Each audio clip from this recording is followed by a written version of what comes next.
I didn't put the camera there. That's what I kept telling myself as I stared at the tiny red light blinking between the trees. It was already recording, and it was pointed directly at me. I wasn't supposed to be out there that late. The trail had closed at sunset. There were signs everywhere, but I lost track of time. It happens when you're trying to outrun something you can't quite explain, or maybe don't want to. The woods were too quiet, not peaceful quiet, not the kind where you hear crickets or wind brushing leaves. No, this was the kind of silence that feels like it's listening back. I noticed the camera because of the light, a small, steady red blink from about 20 feet off the trail, mounted too neatly on a tree to be abandoned, too deliberate to be accidental. Someone had put it there, and it was already on. I remember laughing at first, not because it was funny, but because it didn't make sense. And sometimes your brain chooses laughter when it doesn't know what else to do. "Hello," I called out. Nothing. No movement, no footsteps, no reply. Just that blinking red light, recording. I told myself it was probably for wildlife, researchers or park rangers, but something about the angle bothered me. It wasn't aimed at the trail, it was aimed at me, at exactly the spot where I was standing, like it had been waiting. I stepped closer. Each footstep felt so loud, crunching leaves that shouldn't have been that dry. The camera didn't move, obviously, but I felt watched in a way I couldn't explain. Like, not just from the lens, but from somewhere else. When I got close enough, I saw something that made my stomach drop. The screen on the side was flipped open, and it wasn't just recording. It was playing back footage. Footage of me, standing there, watching it. But I hadn't walked up yet. In the video, I was still further down the trail, frozen in place, staring towards the trees. The exact moment I had first seen the camera, except I was already on the screen, seconds ahead of myself. I stepped back. The version of me on the screen didn't. She just stood there, still, watching something behind the camera.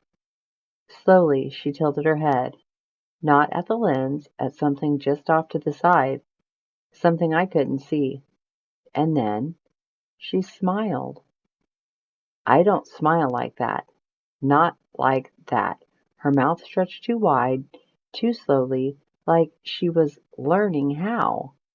I slammed the camera shut. My hands were shaking so badly I almost dropped it. And that's when I heard it, a soft crunch of leaves behind me. I turned around slowly. Nothing. Just trees, tall, dark, unmoving. But the silence was gone now, replaced with something worse. Breathing. Not mine. I didn't run at first. I should have, but I didn't, because something told me that whatever was out there wanted me too. I turned back to the camera. I don't know why. I just felt like I had to look again, like it was the only way to understand what was happening. I opened the screen. The footage had changed. Now it showed me standing exactly where I was, holding the camera, watching the screen. But there was something behind me now. At first, it looked like a shadow, too tall, too thin. Its arms hung too long at its sides, and its head tilted the same way mine had. In the footage, I didn't react. I just kept watching the screen, smiling. And then the thing behind me leaned closer, slowly, until its face was right next to mine. I could finally see it. It didn't have a face, just smooth, pale skin stretched too tight, except for one thing, a mouth, and it opened, right next to my ear. I felt something warm brush against my neck. Not wind, not breath, something thicker. That's when I ran. Branches tore my arms as I pushed through the trail. not caring where I was going, just away, away from the camera, away from whatever was watching me, away from that thing.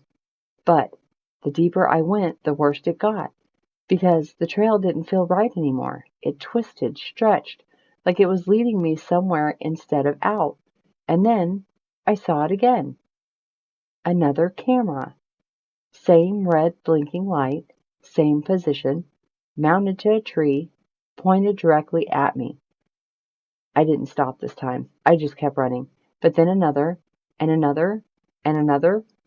Dozens of them, all recording, all pointed at me, and every single one already playing footage. Footage of me running, but not the way I was running now. In the videos, I was slower, dragging my feet, smiling.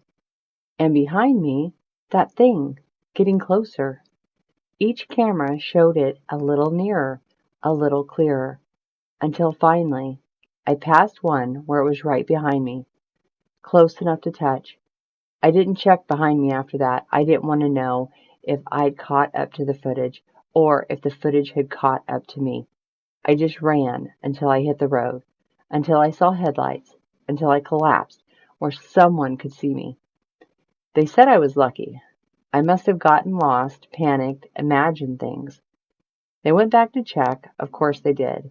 They told me there were no cameras, no markings, no sign that anything had been there at all. But they did find something. Footprints.